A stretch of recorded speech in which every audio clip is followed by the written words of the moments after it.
अस्सलाम वालेकुम अजीज तलबा तालिबात। इजी मैथ क्लासेस में आपका इस्तकबाल है।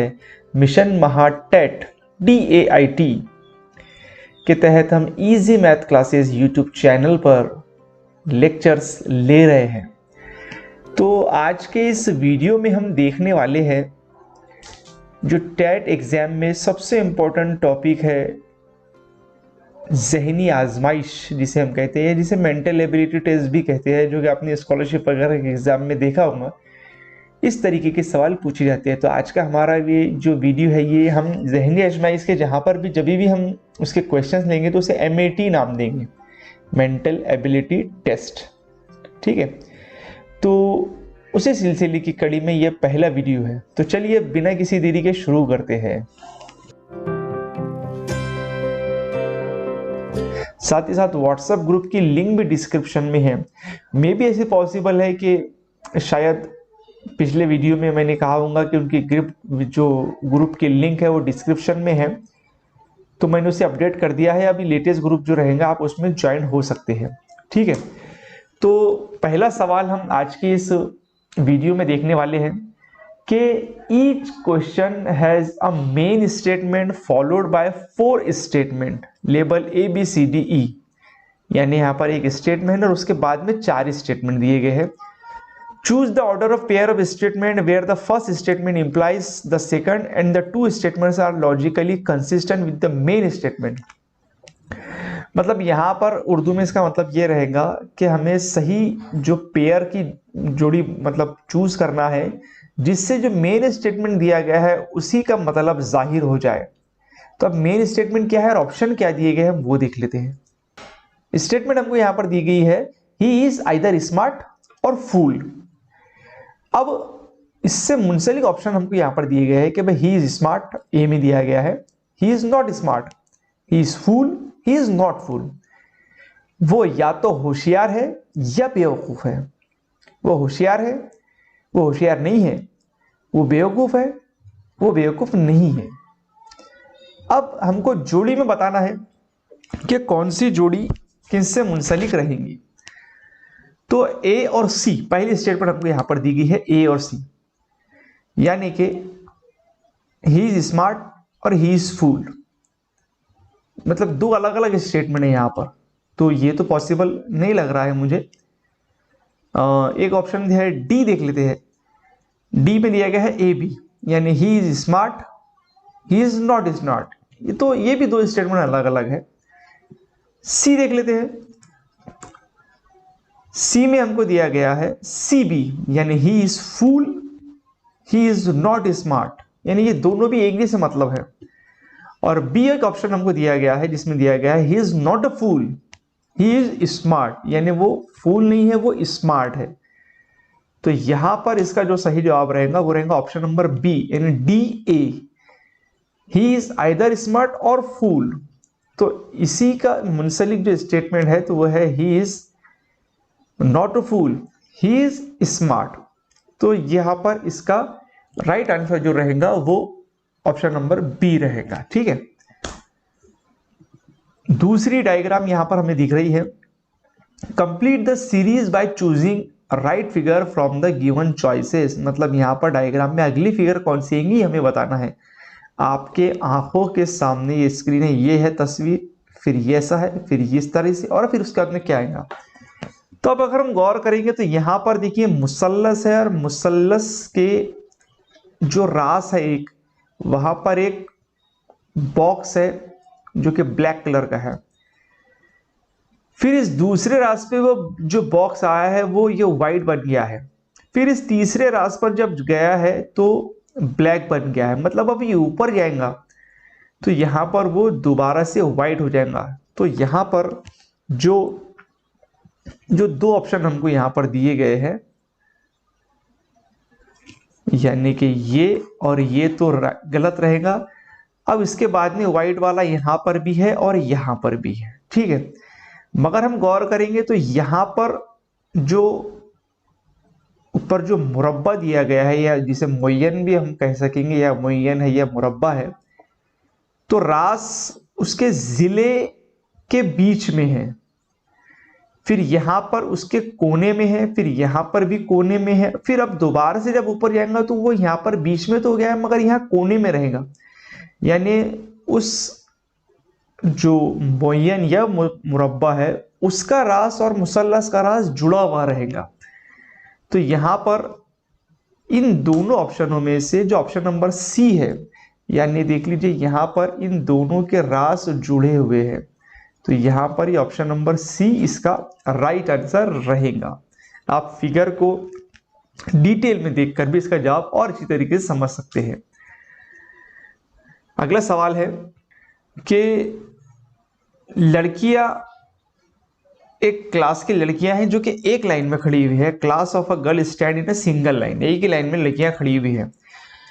One girl is a ninth in order from both the ends, मतलब एक लड़की जो है वो दोनों छोर से 90वें नंबर पर है। तो क्लास में कुल कितनी लड़कियां हैं ये हमको पता करना है। तो देख लीजिए, एक लड़की है, समझ लो यहाँ पर इसके इधर के साइड में 8 बच्चे हैं, यानी 90वें नंबर पर लड़की है। और अगर इधर से भी देखेंगे तो ये 90वें नंबर पर लड़की है, मतलब इधर भी साइड में इसके 8 लड़कियां हैं। तो 8 और 8 ये हो गए हैं 16। ऑप्शन हमको दिए गए हैं 27, 17, 38 या 39।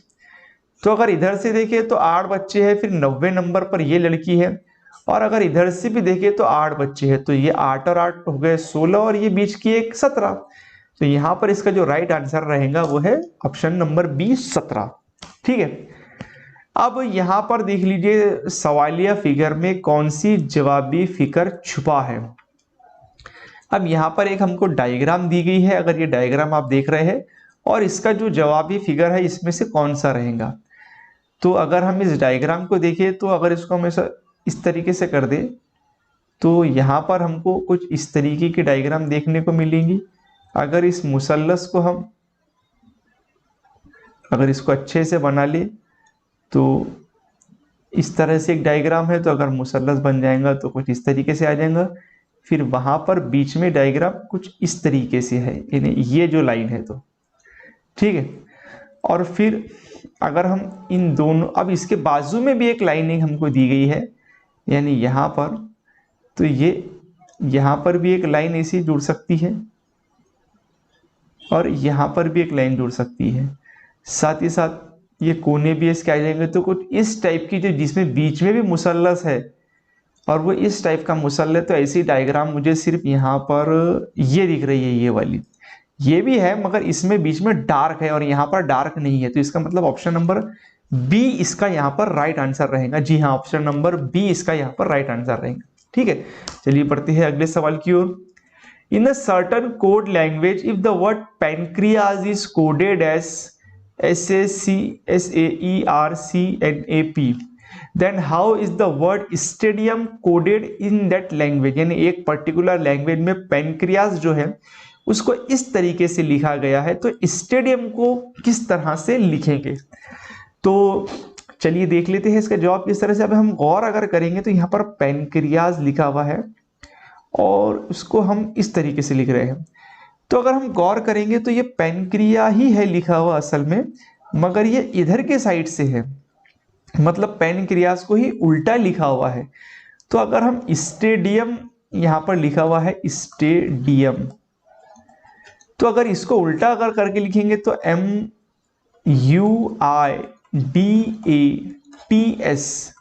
इस तरह का ऑप्शन हमको कहाँ दिख रहा है, ऑप्शन नंबर MU, ये है MUD, यहां पर दिख रहा है D, MUI, ये है, जी हाँ, MUIDATS, ये दिख रहा है ऑप्शन नंबर C। तो ऑप्शन नंबर C यहाँ पर इसका राइट आंसर रहेगा। ठीक है, चलिए बढ़ते हैं अगले सवाल की ओर। हम फास्ट भी ले रहे हैं ताकि आपको अच्छी तरह से समझ में आए। अगर आपको नहीं आता है तो वीडियो का आप थोड़ा सा बैक करके भी दोबारा से देख सकते हैं। ठीक है, चलिए बढ़ते हैं अगले सवाल की ओर। अगले सवाल में हमको दिया गया है A, B, फिर D, फिर G, फिर यहाँ पर फिल इन द ब्लैंक्स है और फिर P, यानी फिल इन द ब्लैंक्स की जगह पर हमको कौन सा अल्फाबेट आना है। तो देख लीजिए, पहले हमको A, B दिया गया है, मतलब इसमें कोई गैप नहीं है। फिर B के बाद में आता है C, तो C यहाँ पर दिया गया है और उसके बाद में D है। फिर D के बाद में आता है E और F, फिर उसके बाद में G यहाँ पर दिया गया है। फिर यहाँ पर देख लीजिए एक एक, यहाँ पर पहले कुछ फर्क नहीं था, फिर एक फर्क बढ़ गया, फिर यहाँ पर दो फर्क बढ़ गया, मतलब तीन फर्क आ जाएंगे।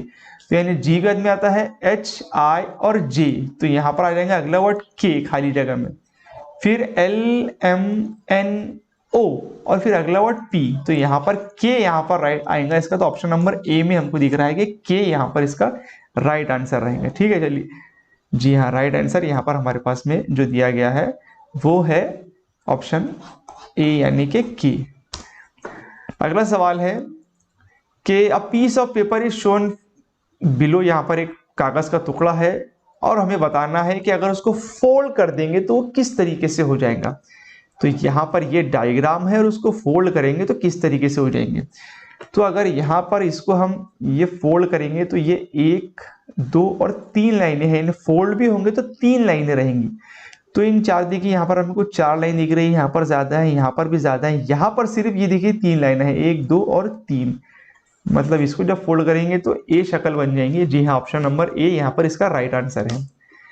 अगला सवाल है कि if orange is red, orange को अगर हम लाल बोल दे, ऑरेंज जो है उसको बोलेंगे red, red is called yellow, red को कह रहे हैं येलो, येलो को कह रहे हैं पिंक, पिंक को कह रहे हैं ब्लू, पिंक को कह रहे हैं ब्लू, पिंक को कह रहे हैं ब्लू, ब्लू को कह रहे हैं वायलेट और वायलेट को कह रहे हैं पर्पल। ठीक है, पर्पल। तो सवाल है कि what is the colour of a banana, बनाने का कलर क्या रहेगा। ऑप्शन हमारे पास में है येलो, पिंक, रेड या फिर ब्लू। अब ये देखिए थोड़ा दिमाग घुमाने वाला क्वेश्चन है। सवाल में दिया गया है कि अगर ऑरेंज को रेड कहते हैं, रेड को येलो, येलो को पिंक, पिंक को ब्लू, ब्लू को वायलेट और वायलेट को पर्पल, तो हमें बताना है कि वह केला जो है उसका कलर क्या है, येलो, पिंक, रेड या फिर ब्लू। चलिए जल्दी से आप जवाब दे सकते हैं इसका। जी हाँ, यहां पर इसका राइट आंसर रहेगा केला जो कि है होता है पीला यानी कि येलो, मगर येलो को यहां पर बोला जा रहा है पिंक, तो इसका मतलब केले का जो रंग रहेगा वो रहेगा पिंक। ठीक है, चेक कर लेते हैं आंसर। जी हाँ, पिंक इसका राइट आंसर है। थोड़ा घुमाने वाला सवाल है, मगर अगर आप सवाल ध्यान से समझते हैं तो आपको जरूर आ जाएगा।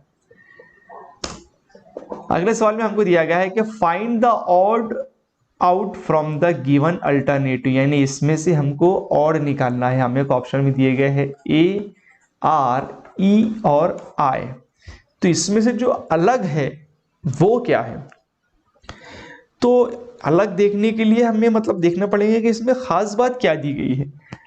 तो अगर हम गौर से देखेंगे इसके अंदर, तो ए, आर, ई और आई, इसमें से ए, ई और आई ये जो है वो वॉवेल्स है। क्या है? वॉवेल्स है। आर वॉवेल्स नहीं है यहां पर, तो ये तीनों की खास बात है और आर की नहीं है।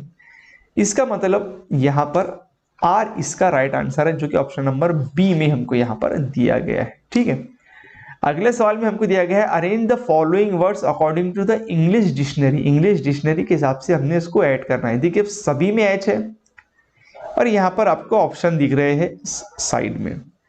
अब सबसे पहले तो यहाँ पर एच आ जाएगा, उसके बाद में सेकंड वर्ड देखेंगे ए, तो ए यहाँ पर तीनों इसमें है, मतलब 5, 4, 3 से शुरू होने वाले ही यहाँ पर आएंगे। तो देखिए जी ये सभी में 5, 4, 3 से शुरू हो रहे हैं। उसके बाद में यहाँ पर अगर हम देखेंगे सबसे पहले तो ए यहाँ पर भी है, उसके बाद में हम देखेंगे एन है और एस है, तो सबसे पहले यहाँ पर एन आता है, तो यहाँ पर ये 5 सबसे पहले आएगा, फिर उसके बाद में 4 आ जाएगा। अब यहां पर 5 और 4 वाला कहां पर दिख रहा है? इन दोनों में से, मतलब इसका राइट आंसर रहेगा। और उसके साथ साथ में फिर एन हो गया, यहां पर एस और पी है, तो पी और एस में पी यहां पर सबसे पहले आ जाता है, LMNOP, तो एन के बाद में पी आ जाता है, तो यहां पर दूसरा वाला रहेगा। यानी सबसे पहले आएगा 5, फिर आएगा 4, फिर आएगा 2, फिर 3 और फिर 1। यानी 542 31, तो हमको दिख रहा है वो ऑप्शन नंबर 1 में 542 और 31 यानी 54231। जी हाँ 542 यानी ए, ऑप्शन नंबर ए इसका राइट आंसर रहेगा। तो मुझे उम्मीद है आज के हमने वीडियो के अंदर मेंटल एबिलिटी के जो सवाल देखे हैं वो आपके समझ में आए होंगे। साथ ही साथ इसी तरीके से हम हर सब्जेक्ट से रिलेटेड टेट एग्जाम के रिलेटेड वीडियो अपलोड करने वाले हैं और ये पूरी सीरीज इंशाल्लाह आने वाले टेट एग्जाम तक चलती रहेंगी और उसके बाद का भी जो प्रोसेस है उसके में भी हम आपको गाइड करेंगे। ठीक है, तो इस वीडियो में इतना ही। देखते रहिए इजी मैथ क्लासेस।